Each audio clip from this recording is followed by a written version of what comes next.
A splash in the Soldier the Game Spitter. They just released the 9 main rules that YoungBoy must follow while he on house arrest in Utah. The first one is the 24-hour lockdown in Utah, which everybody knows which should be easy for YoungBoy to do, right?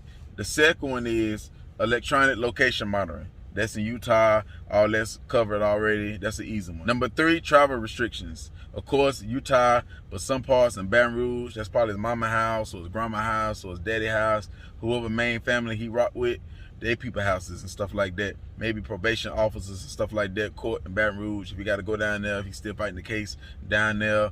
And some parts in California, there can be another court situation. He might be fighting the case down there, or you know, he might got a lawyer or probation. He got to check in down there.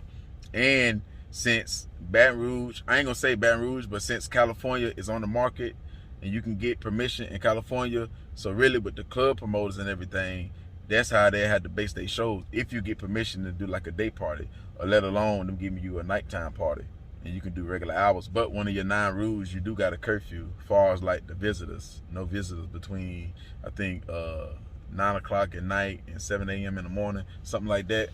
You see what I'm saying? So with the club promoters, if you can get a daytime party and you still move with the same military guys, and you can't really have no felons with you, and they could be on stage with you, the military guys, you could try to see if you could pick up a nice, good 200, 150, 180, you know what I'm saying? Or do like a concert type joint, pick up about 200 bands, 150,000. First though, YoungBoy, first we do about 6 months on good behavior on house arrest, about 3 months, you know what I'm saying? Let them know that you know, abiding by the rules, you ain't testing positive for drugs, because you gotta understand, like with Kodak, he's still felon, and other rappers, they felon, so it make it look bad on your situation. So you just gotta let them know you ain't smoking no weed, you ain't playing with your nose, you ain't popping no pills, you ain't on the lean, you gotta pass all them tests like that. You can't drink no alcohol, so yeah, I know you smoke the cigarettes, the Black and Mild, so yeah, you gonna be getting cartons of cigarettes. You know what I'm saying? Or another one of the rules is you can't use no drugs, right? So what you're gonna have to try to do is try to finesse a doctor office and get them to get you some medical marijuana. You know what I'm saying? And it shouldn't be that hard for a guy like you to do, so you can get approved to get that medical marijuana. Or maybe you can go under the table and and get one of them doctors, pay one of them doctors a couple, you know what I'm saying, give them 20,000, 30,000 to go ahead and give you the permission to smoke medical marijuana. But you know, you got to come up with that with your own team. But there's ways around that. Plus Utah with the marijuana, they're not recreational yet, but they finna be next year. They on the border to being it. They already, you know, gave the green light for it. But medical definitely heavily in Utah. You know, all the other surrounding states around them got recreational use. So, you know, it shouldn't be that hard to get the doctors in Utah to give you permission, especially if you got that money and you do it the right way. You don't do it sloppy. That'd be the only thing you need. You get that marijuana, the medical marijuana, you good. The 4th rule was no more than 3 visitors at one time. Now, I don't know if that includes your kids, because you got more than 3 kids, so your kids might not count. But your mama, your daddy, whoever in your life, I don't know if your daddy in your life or not, your aunts, your uncles, your cousins, your homies, your record label people, you know, your lawyers, yeah, only 3 people could be in the room one time. I don't think your kids would be included. So besides your kids being there, and you can only have 3 people there at a time, all you really need there is an engineer. Not really somebody who know how to master, because you can send them tracks over to be mastered. You don't really need no producer there, because they can send you beats. You really don't need a whole bunch of rappers there, because they can send their verse. So all you really need there is an engineer. You probably need your girl there, your baby mama, or your girl, or your future wife, whatever, and maybe a partner. And then you can switch it out, like your partner can leave and your mama come, or your partner and your girl can leave and your mama and other family members can come. Or the engineer, you can have an off day when you ain't gonna work and you can just have family there. But your baby mama or your girl, a female, is much needed there, being one of them 3 people, because you need somebody to release the stress on and have that romantic love in your life. And when you cuddle up and hold you, and after you leave the booth, and you know, make you feel good at night, in the morning, throughout the day, or whatever you need it, right? So you need that, just that love, right? Besides, you know, the extra stuff that your mama can't do, that's what your girl can do. So yeah, you need that. Then switch it out with your mom, then, you know, and you'll figure that out. But the 5th rule, which falls in play with the 4th one, the visitors must be approved by the judge to come in your house. So it can't be nothing but the engineer, your girl, family, the street guys, the BBG members, the 4KT. Nah, you don't even try to even, unless one got a clean record and one ain't been through their court system. and they don't really know that they BBG. You know what I'm saying? With them, FaceTime, phone calls, they watching everything. So, but you need to just keep them distance until this case blow over, right? But to get approved by the judge, they got to be one of them type 3 people. You know what I'm saying? Somebody that do your business with music, somebody who you love, in love with, family, kids. Other than that, like everybody else, demons in your life. So they ain't gonna get approved by the judge. One may can slip through the crack. If I'm trying to get a demon to get approved by the judge, I'm asking for a rapper, somebody who I can make money with, not to discuss murder talk. You don't want nothing to happen in the streets while you on the streets, and then they decide and say, well, he came to your house, Baby Joe came to your house this day and talked to you about this. You could have sent him to do this, all that. You don't need all that stuff. Nah, just rappers. If you're gonna ask the judge to approve somebody, just a rapper and not BBG rappers. The judge might approve Rich the Kid. He can come and chill with you. Y'all can rock out and do a whole bunch of mixtapes and a whole bunch of tracks and all that stuff. You can help Rich the Kid out. He really can help you out, but you can help him out, and y'all can keep that friendship bond tight and all that stuff. The 6th rule: no visitors between 9 p.m. and 7 a.m. So I already spoke about this earlier. Yeah, that's easy to follow. Like, no visitors. So that's why I say the kids, they don't count. You know, your kids can come over there all the time. But, you know, I guess your girl can't live with you. I don't know. I guess it only can be you and your kids in the house, if they even allow your kids to be in there. I'm just assuming they shouldn't, you know, do you like that with your kids. But I guess if you can't have no visitors there, I guess can't nobody live with you. So, you know, you gotta fit. That's when you sleep, or that's when you just write, or you can just record. That's why you gotta learn how to, you know, work the machines. You gotta learn how to maybe make a beat. You gotta get some of that souljaBoy vibe in you. Learn how to make beats. Learn how to, you know, master your stuff. Learn how to do different situations in the studio. That way you don't really need, when they leave, you don't really need them no more, because you done learned. So you just have them while they can be there. You just have them come there. You paying what you need to be paying them. Because you got a big tab in Utah while you're on house arrest. You got to pay these people $21,000 plus everything else. You know, so we don't need to be going in your main stash. New money need to be covering all these bills. All these new bills, new money need to cover that. So you need to be working hard. You need to be, you know, doing a lot of in-studio videos. You need to know how to work that.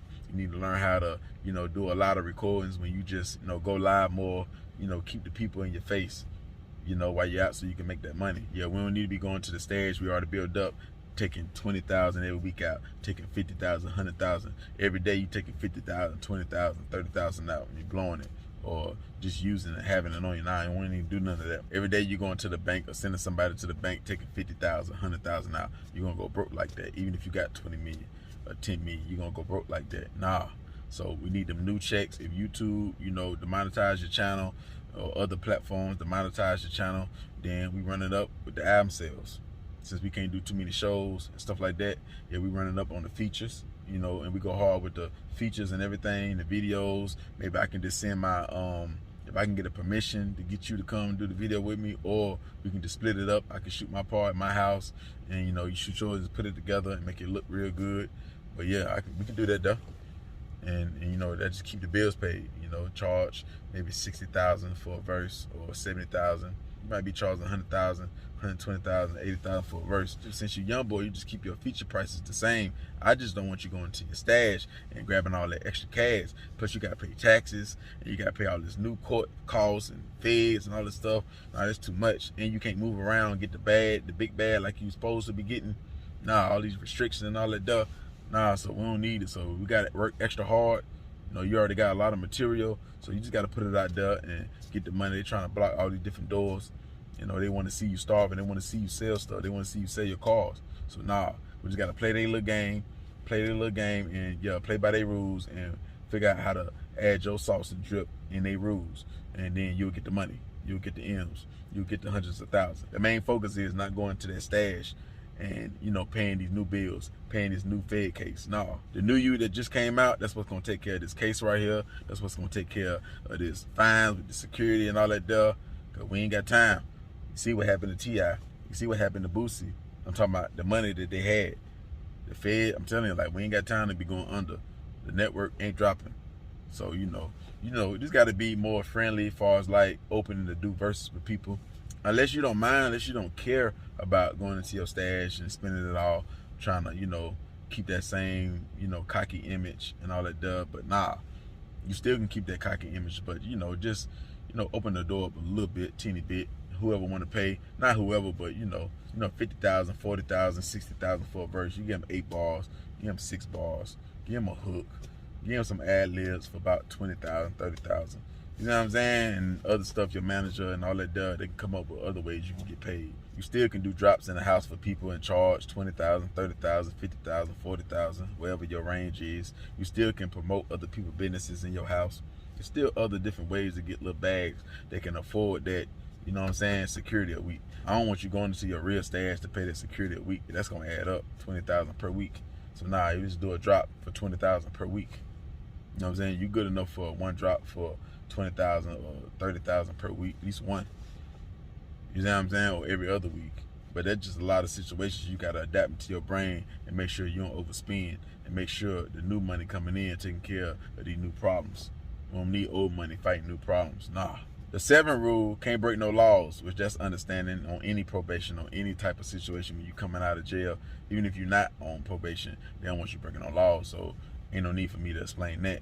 The 8th rule is simple. If you're a convicted felon, you can't have no guns or be around guns. You don't got to be on probation for that. Ain't no need for me to explain that. Plus, you're going to have security or ex-military guys in front yard. So your ops, if they want to run up, shit, you can go in. You really can get your address up on this one. Yeah, you can do what the mistake that Pop Smoke made. Yeah, you can leave your address over here. They ain't going to come over there, yo. Unless they got a real, like the dudes who came and killed Scarface, unless they got something like that. You know, if you was beefing with cartels and stuff like that, now, you was beefing with Pablo Escobar, it might still get, you might still be in trouble. Or Gazetta Blanco or El Chapo, you might get a Scarface end of the movie type scene. But with the dudes in Baton Rouge, nah, they don't want to. One thing about street guys, they don't want to go against the military. So basically with the military or the ex-military out there guarding you, you're really safe right there, unless the elite want you gone. Or unless the military or the higher ups or somebody like that, the government wants you gone up out of here. And they put a bag on you. Or just it fit good with the plan in the New World Order. That's the only way. That's why when you go against them, it's a lose-lose situation because you can get caught up in the case and then they let you out and they make them watch you and they can just send somebody and let somebody slip through the cracks and and just mess up the switch out the camera system and they can make it look good now. But in this situation, that ain't the case. It's just a money thing, who you is and all that. That ain't that deep. So you really ain't got nothing to worry about until the probation lift off for you, until you go back to Baton Rouge for good, if you ever do, until, you're just a 100% free man, and then you go back to the chaos, to the static, if you choose that, because you really ain't got to do all that, because you young boy, right?